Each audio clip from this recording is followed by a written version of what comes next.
thoughts, are we witnessing a more subtle return of colonialism where Africa's forests and futures are being signed away not by force but by contract?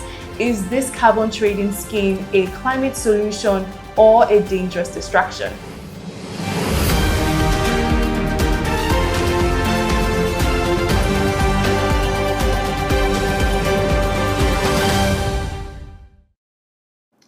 Hello and welcome to another episode of Policy on the Go, coming to you from Gringo TV. It's good to have you join us. Today we want to take a step into a conversation that might not seem obvious at first, but it's a conversation we can no longer afford to ignore. In the global race to respond to climate change, the pressure to act fast is immense. Countries are ramping up efforts to address the climate crisis, and in that rush, some solutions are being celebrated as bold and innovative when in truth they may be masking deeper issues. One of those rising solutions is the carbon credit market. On paper, it sounds ideal, but what does this mean for Africa, where a continent that contributes less than 4% of global emissions is being asked to carry the weight of the world's pollution again? Under the banner of climate action, we have lands that are being commodified, communities are being displaced, and the promises of climate finance remain largely unfulfilled. Now it's 60 years plus after the end of former colonial rule. The question now is, are we witnessing a more subtle return of colonialism where Africa's forests and futures are being signed away not by force but by contract? Is this carbon trading scheme a climate solution or a dangerous distraction? I have with me to analyze these issues Ukeria Eleka, Executive Director, Transformers of Earth Development Foundation. It's good to have you join us. How are you doing today? Thank you very much, Tony. All Thank right. you for having me. Yeah, it's good to have you again. We had you here in January and it was such a wonderful discussion. So that's why we have you here again. So now this issue of carbon colonialism, it seems very ironic, especially in this era where many people are talking about the climate crisis. We're all looking for solutions.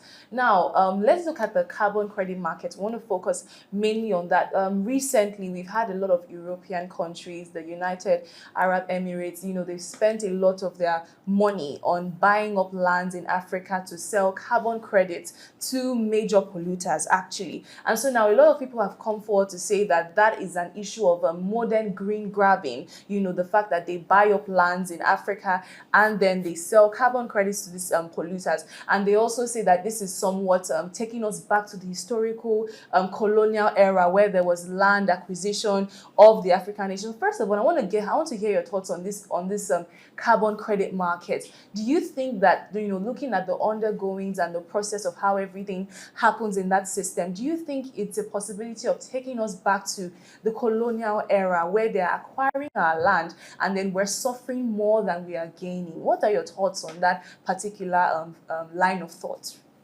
Okay, thank you very much, Tony, for that question. And talking about the carbon credit markets, it's a very critical conversation. I think we touched a bit of it in our last conversation. So looking at green grabbing and carbon colonialism, these are key things that, if you look at it critically, I would say affirmatively, yes. Why? Because, for instance, most of the African nations, they do not have access to, the strengthened policy environment to, drive most of the activities around the carbon markets. For instance, the AFCT, the African Free Continental Trade Area, where some of these credits are being traded. And again, it might be interesting to know that, currently, the baseline, what is the baseline for this transaction, especially for African nations, right? So currently, the baseline, I don't think it's not, to the very best of my knowledge, is not more than $2. $2 per ton. I think it's only a country like Rwanda or Malawi that made there's a strict policy that says the minimum, the baseline has to be $10. So how do we capture this as a nation, right? First and foremost, having those policies to regulate our activities in a way that is going to give us a better footing, for us to have a good competitive advantage over the global north, right? Because, if, and I'll talk about the issue of carbon colonialism, the green grabbing. Imagine projects where you execute projects and then at the end of the day, you don't give the appropriate revenue that should be given to the indigenous people, the community. So yes, it's not a perception, it's a realistic situation. So because perception is different from what is on ground, what is actually happening. So and then this also goes to say, okay, this gives them ample opportunity to even pollute the more, right? Because they feel they can have access to this. And I remember, what I was going through a report, the Savannah International, where headers, I think this is it the Saburi headers, they had to lose about 60% of their grazing lands to this particular conversation we're having today, right? So where, and these are their sources of livelihood, right? So a situation where there is no proportional, or maybe nobody puts that policy in place to say, in as much as you're going to use this lands for this, how you must put into consideration the communities, the indigenous people, in a way that now, let me give you a contrast. In Namibia, they have this project too where they had to channel about 90% of the revenue realized was channeled into projects like, healthcare, in the rural communities, education. And so now you're giving back to the community where you are actually having it. So if this conversation is going to be, had in a way that everybody is fully represented, I don't think it's going to be seen as colonialism, because exactly what you say, it is what it is. We can't just mince words about it, because if you don't put into consideration the people you're using their properties or maybe their assets, so how do you say that this is going to... Don't also forget that these people are highly impacted by your activities. So then how do you cushion the effect of your impact, the negative impact of your activities on them? So the least you could do is to have a direct proportion of the revenue in terms of sharing. So that would be my own response to your question. So if you already have this, we already have this knowledge, and that this actually is more or less in favor of the foreign investors than of the African communities, do you think that it's time for Africa to probably let go of that side of the market? I mean, if not carbon credits, do you think it's... Let me not go further, but let me just say first, I want to hear your thoughts on that. Looking at the fact that we're trying to look at what we're benefiting from it, if you compare what we're benefiting, what we're gaining to that of the foreign investors, do you think it's... If you're trying to say it's not equal, do you think it's something that our leaders might need to rethink and take a pause on and say, okay, we're not doing this anymore, we're not giving up our land? Or you think that there's a way we can restructure it to favor us? What sort of reforms are needed in that carbon credit market to make it more favorable for the African communities? Okay, your question it's spot on, and I think it's like a follow-up to the first question. So, like I said earlier, we need to start with the right policies, the framework, because what framework does for you is going to put all and sundry in a place that everybody realizes, okay, these are our key, these are the goals, these are the key, variables, these are the key results we're looking at. Everybody knows the OKR and what time frame, who plays what, who are the stakeholders, what do you need to do, and when and how should it be done. So now, for talking about the reforms, I think one of the reforms that should happen is, looking inwards more into the local funds, like the local green bonds. I'm aware that AFDB, it's the African Development Bank, is also, driving towards that part, and a lot of conversation, it's happening this 2025, thanks to, to most of the stakeholders, where the green bond conversation is already on ground, and how we can leverage that to push further our own funds that will benefit the local communities, and also cushion the effect of climate change as we're facing it. And another thing is we also have to incorporate digitization, right? Likes of blockchain, we can use this to identify areas that we can use technology to cushion. For instance, the issue of data, right? If you have data of what and the level of impact that this has done to a certain community, you would be able to use that to extrapolate to know, okay, should this happen within a certain period of time, what should we do, or what should be done, right? And then you have that baseline information that would guide you through certain occurrences. And one other thing that is also very important, aside from the digitization, is ensuring that we all involve the communities into the conversation, ensure full representation of the communities in the conversation we're having. and don't also forget specific context in terms of African nations, detailing out their specific, blueprint climate action or climate goals, right? I know I've heard a lot about, the Nigerian transition plan, maybe Namibia transition, Rwanda, but I don't think I've heard much about African transition plan. So what does it look like? What does it say? Yes, I agree to the fact that, this impact, it varies in terms of different country. The way it's going to impact me, for instance, Sahel is not the way we experience it down here that's what I in was West gonna Africa, say. right? But there must be a common ground for all of us to say, okay, in as much as, and that common ground, what is going to do for us is that the common ground will now begin to take care of the specific context or the specific problems, as it affects other African nations. So, but if we don't have a collective, blueprint to say this is what our transition plan should look like, then I don't think we're actually headed to, to achieve what we want to achieve.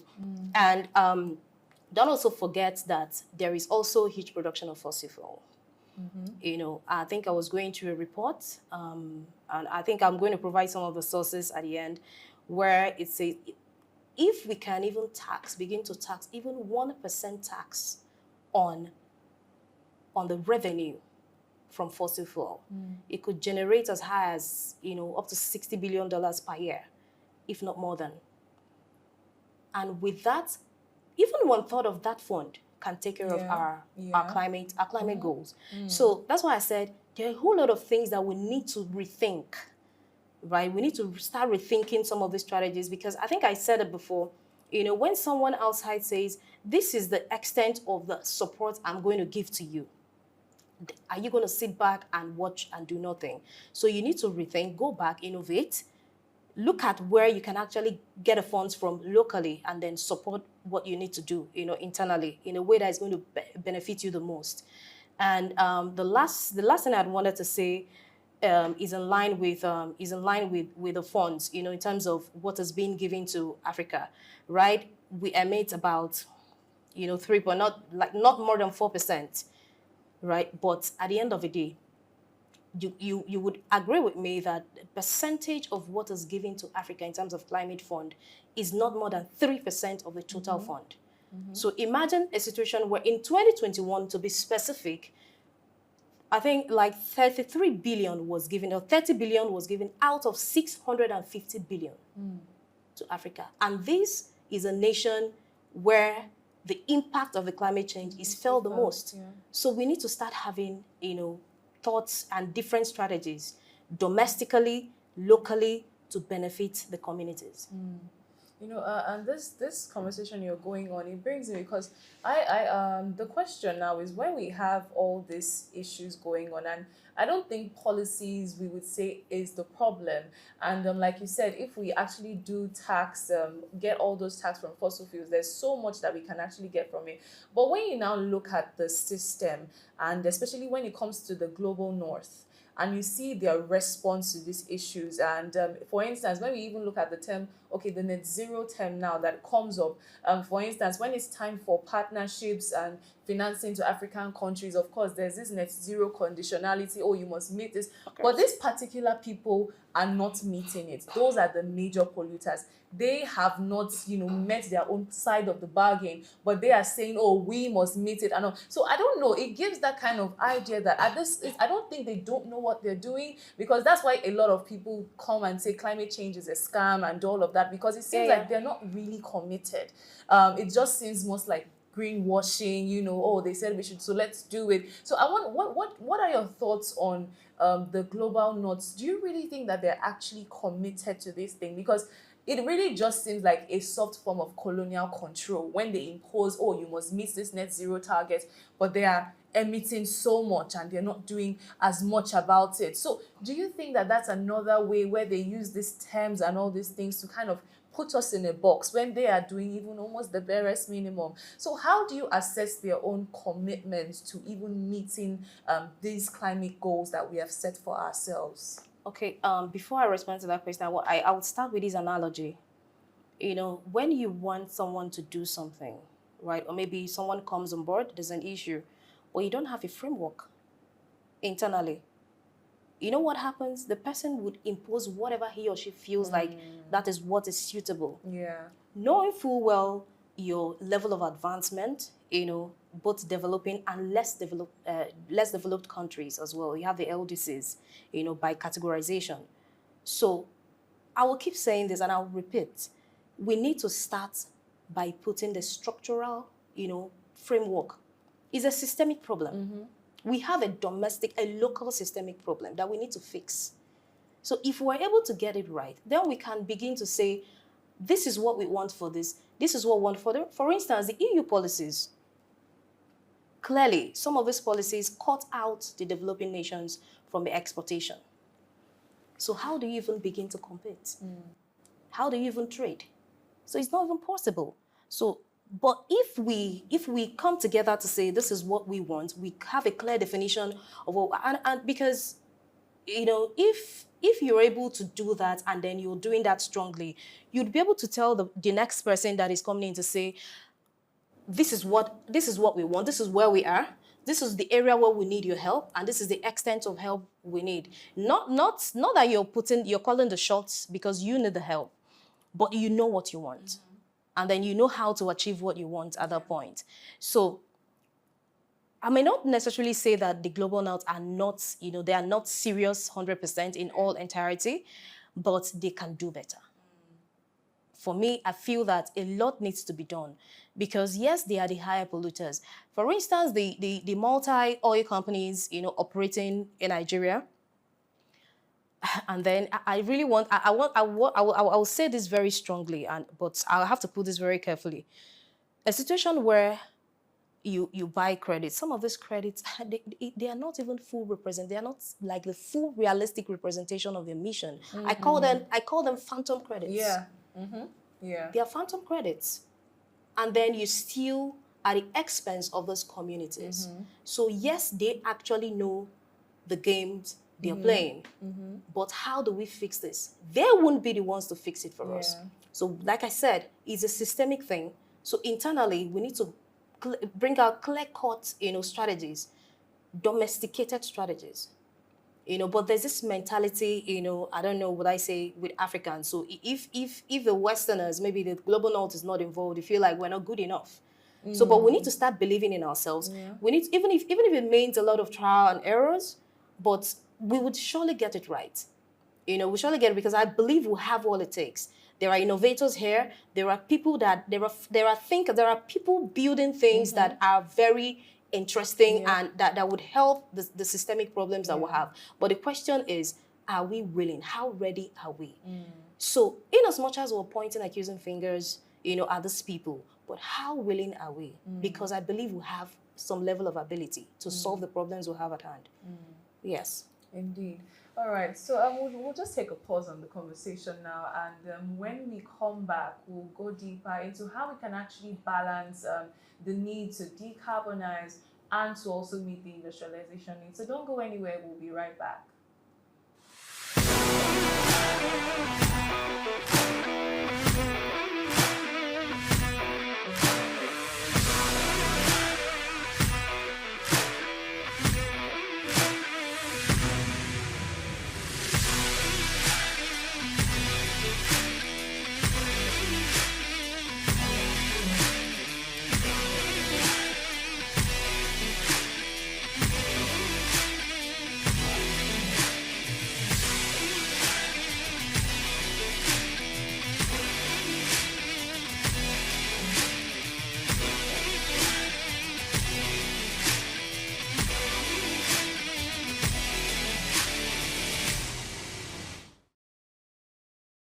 Welcome back. You're still watching Policy on the Go, coming to you from Greenwood TV, and we've been digging deep into the carbon market scheme, and now we want to turn our attention to the issues of balancing our needs. So I'll come back to you now, Keria. Now, as much as we're of course pushing for this clean energy transition, one thing that is still the goal is to ensure that we have decarbonization and development work hand in hand. So as much as we're trying to decarbonize, we still want to meet the needs to industrialize. Of course, we don't want those people in the miners and the people in the fossil fuel industries to just, or we just leave them aside and what happens to them. So is this balance possible as we're pushing for this? How do you think we can balance that need to decarbonize the sector? We want a carbon-free future and still ensure that the people, the income earners that are in those sectors don't suffer. How do we balance that need to achieve that goal?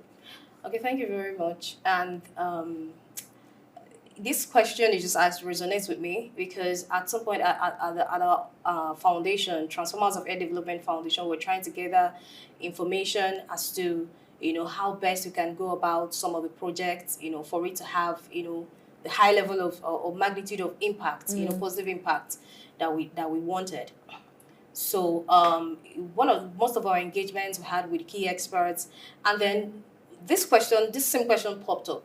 So for me, I would say that a phased approach is going to be a very fantastic approach to it.